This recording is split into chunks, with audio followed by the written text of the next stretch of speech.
Welcome to commerce academic zone. இந்த வீடியோவில் 12th standard எக்கனாமிக்ஸ்க்கான இம்பார்ட்டன்ட் கொஸ்டின்ஸ் பார்க்கலாம். இந்த கொஸ்டின்ஸ் தமிழ் மீடியம் ஸ்டூடெண்ட்ஸ்க்கு, இங்கிலீஷ் மீடியம்க்கு வீடியோ அப்லோட் பண்ணியிருக்கேன். வீடியோ பார்க்காதவங்க பாருங்கள். வீடியோக்கான லிங்க் டிஸ்கிரிப்ஷன் பாக்ஸில் இருக்குது. இங்கிலீஷ் மீடியமுக்கு அப்லோட் பண்ண வீடியோவில் சொன்னதே தான் தமிழ் மீடியமுக்கும் சொல்கிறேன். நீங்கள் எக்ஸாமுக்கு ப்ரிப்பேர் பண்ணிட்டு இருக்கீங்க அப்படின்னா இந்த மாதிரி ஒரு மாடல் கொஸ்டின் பேப்பர் வச்சு ரிவிஷன் பண்ணுங்கள். அப்போ தான் நீங்கள் எந்த அளவுக்கு ப்ரிப்பேர் பண்ணியிருக்கீங்கன்னு உங்களுக்கு தெரியும். இன்னும் எக்ஸாமுக்கு சரியாக ப்ரிப்பேர் பண்ணவே இல்லை அப்படின்னா 12 சாப்டர்ஸை 2 பார்ட்டாக பிரித்து படிங்க. எக்கனாமிக்ஸ்க்கு ஸ்டடி டிப்ஸ் கேட்டிருந்தீங்க. இந்த மாதிரி ஒவ்வொரு டைமும் நான் மாடல் கொஸ்டின்ஸ் அப்லோட் பண்ணுறப்போ எக்ஸாம் ப்ரிப்பரேஷனுக்கான ஸ்டடி டிப்ஸும் சேர்த்து சொல்கிறேன்.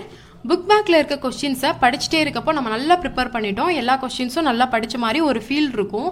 ஆனால் கொஸ்டின் பேப்பரில் நீங்கள் படித்த கொஸ்டினே இருந்தாலும் ஒரு சில கொஸ்டின்ஸ்க்கு ஆன்சர் ஞாபகம் வராது, இல்லைனா பாதி ஆன்சர் தான் ஞாபகம் வரும்.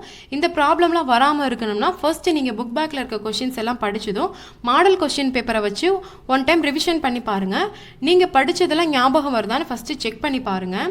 நம்ம எந்த அளவுக்கு படிக்கிறோமோ அதே அளவுக்கு ரிவிஷன் பண்ணி பார்க்கணும். இந்த கொஸ்டின்ஸ் எல்லாமே ஃபர்ஸ்ட் 7 சாப்டர்ஸ்லேருந்து எடுத்த கொஸ்டின்ஸ். இந்த கொஸ்டின் ஸ்கூல் ரிவிஷனுக்காக எடுத்தது. இந்த மாதிரி வேறு வேறு ஸ்கூல்லேருந்து கிடைக்கக்கூடிய கொஸ்டின்ஸ் பேப்பரை வச்சு ரிவிஷன் பண்ணாலே போதும், நல்ல மார்க் வாங்கலாம். படிக்கவே இல்லை, இன்னும் சாப்டர்ஸ் கம்ப்ளீட் பண்ணவே இல்லை, அப்புறம் எப்படி ரிவிஷன் பண்ணுறதுன்னு சில பேருக்கு டவுட் இருக்கும். இந்த கொஸ்டின்ஸ்லாம் ஃபர்ஸ்ட் 7 சாப்டர்ஸ்லேருந்து எடுத்தது தான். நீங்கள் ஃபஸ்ட்டு 7 சாப்டர்ஸ் எப்படியும் படிச்சிருப்பீங்க. இல்லை அதுவும் இன்னும் படிக்கல அப்படின்னா இப்போவும் டைம் இருக்குது. ஃபஸ்ட்டு 7 சாப்டர்ஸை நல்லா கம்ப்ளீட் பண்ணிடுங்க. அதுக்கப்புறமா ரிவிஷன் பண்ணி பாருங்கள். ஃபஸ்ட்டு கொஸ்டினை நல்லா ரீட் பண்ணுங்க, உங்களுக்கு ஆன்சர் தெரியுதான்னு செக் பண்ணி பாருங்கள். சில பேருக்கு இந்த மாதிரி கொஸ்டின்ஸ் நம்ம படிச்சிருக்கோமானே தெரியல அப்படின்ற மாதிரிலாம் தோணும். சில பேருக்கு ஸ்டார்டிங் மறந்துடும். அதனால தான் ஒவ்வொரு கொஸ்டின்ஸ்க்கும் என்னென்ன சாப்டர்ஸ்னு கொடுத்துருக்கேன். உங்களுக்கு கொஸ்டின்ஸ் ரீட் பண்ணுறப்போ இது ஞாபகம் இல்லை படிக்கல அப்படின்னு தோணுச்சுன்னா நீங்கள் அந்த சாப்டர்ஸில் போய் அந்த கொஸ்டின்ஸை படிச்சிருங்க. ரிவிஷனுக்கு ரொம்ப யூஸ்ஃபுல்லாக இருக்கும். எக்ஸாமுக்குள்ளே ஒரு 10 மாடல் கொஸ்டின் பேப்பர் அப்லோட் பண்ணுறேன். இப்போ இருந்து ரிவிஷனுக்கு ஸ்டார்ட் பண்ணிடுங்க. படிக்காத கொஸ்டினாக இருந்தாலும் படிக்க ஸ்டார்ட் பண்ணிடுங்க. இப்போ இருந்து படித்தா கூட ஒரு நல்ல மார்க் வாங்கலாம். இப்போ என்னென்ன கொஸ்டின்ஸ் கேட்டிருக்காங்க அப்படின்றத பார்த்துடலாம். நெக்ஸ்ட் வீடியோவில் உங்களுக்கு ஃபுல் சாப்டர்ஸ்க்கும் கொஸ்டின் அப்லோட் பண்ணுறேன். முதலாளித்துவம் என்றால் என்ன? ஜிஎன்பி கணக்கிடும் சூத்திரத்தை எழுதுக. முழு வேலைவாய்ப்பு வரையறு. தொகுதி அளிப்பின் கூறுகள் யாவை? இறுதிநிலை நுகர்வு நாட்டம். எம்பிசி வரையறு. சராசரி சேமிப்பு நாட்டம் வரையறு. பணவீக்கம் என்பதன் இலக்கணம் தருக. வணிக வங்கிகள் என்பதை வரையறு. பன்னாட்டு வணிகத்தின் நன்மைகளின் ஏதேனும் 2 குறிப்பிடுக. வாணிப வீதத்தினை விளக்குக. 3 மார்க் கொஸ்டின்ஸில் கலப்பு பொருளாதாரத்தின் முக்கிய இயல்புகளை எழுதுக. இருதுறை சுழல் ஒட்ட மாதிரியினை விளக்குக.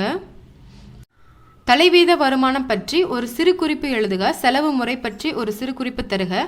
தொகுதி அளிப்பை வரைபடம் மூலம் விளக்குக. முடுக்கிக்கும் பெருக்கிக்கும் உள்ள வேறுபாடுகளை விளக்குக. பண அளிப்பு என்றால் என்ன? பண மதிப்பு பற்றி கேம்பிரிட்ஜ் சமன்பாடுகளை விளக்குக. கடன் கட்டுப்பாட்டு முறைகளை கூறுக. பன்னாட்டு பொருளியலின் உள்ளடக்கத்தை பட்டியலிடுக. நெக்ஸ்ட் 5 மார்க் கொஸ்டின்ஸ் பார்க்கலாம்.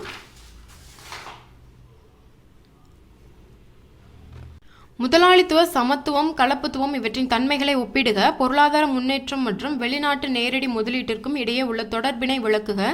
தேசிய வருவாயை கணக்கிடும் முறைகளை விளக்குக.